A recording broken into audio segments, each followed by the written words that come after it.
حضرت ابو بکر رضی اللہ تعالیٰ عنہ نے فرمایا تھا جب مانعین زکوٰۃ کا فتنہ کھڑا ہوا ہے اور آپ نے فیصلہ کیا کہ ان کے خلاف قتال کیا جائے گا، جنگ کی جائے گی، تو حضرت عمر نے بھی مشورہ دیا کہ نہیں، خدا کے لیے تیسرا محاذ نہ کھولیے۔ مسلمانوں کے دل مجروح ہے، مورال ڈاؤن ہے حضور کے انتقال کی وجہ سے۔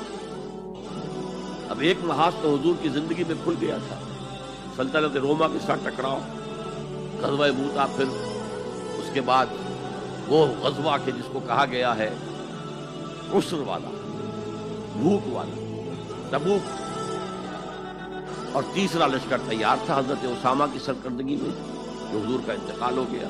اب حضرت ابو بکر نے فوراً روانہ کر دیا، حالانکہ کچھ صحابہ کی رائے تھی کہ آپ کا لشکر کو نہ بھیجیں، اس وقت صورتحال خراب ہے، کاؤنٹر ریولوشنری موومنٹ جیسے میں نے کل کہا تھا اٹھ سکتی ہے، اور ہماری ساری طاقت ہمارے پاس ہونی چاہیے تاکہ ان کاؤنٹر ریولوشنری موومنٹس کو کچلا جا سکے۔ حضرت ابو بکر نے فرمایا جو لشکر حضور نے تیار کیا تھا میں اسے نہیں روک سکتا۔ اب حضرت عمر نے ان سے کہا اب تیسرا محاذ تو نہ کھولیے،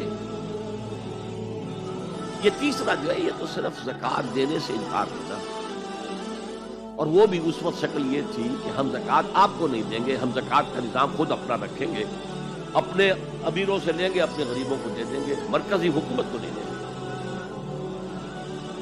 اس پر حضرت ابو بکر نے کہا کہ اگر یہ حضور کے زمانے میں زکوٰۃ کے اونٹ کے ساتھ اس اونٹ کو باندھنے والی رسی بھی دیتے تھے، اور اب اگر یہ کہیں گے کہ اونٹ تو لے جاؤ رسی نہیں دیں گے ہم، تب بھی میں قتال کروں گا۔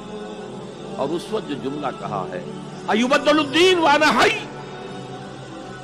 کیا دین میں تغیر کیا جائے گا جبکہ میں ابھی زندہ ہوں؟ میرے جیتے جی یہ کام نہیں۔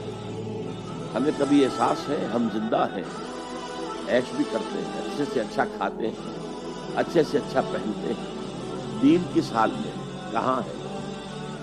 پاؤں تلے پلنا جا رہا ہے، استہزاء ہو رہا ہے، تمسخر کیا جا رہا ہے۔ اور یہ نہ سمجھیے کہ میں کوئی ہندوستان کی بات کر رہا ہوں، نہیں، تمام مسلمان ملکوں میں یہی حال ہے،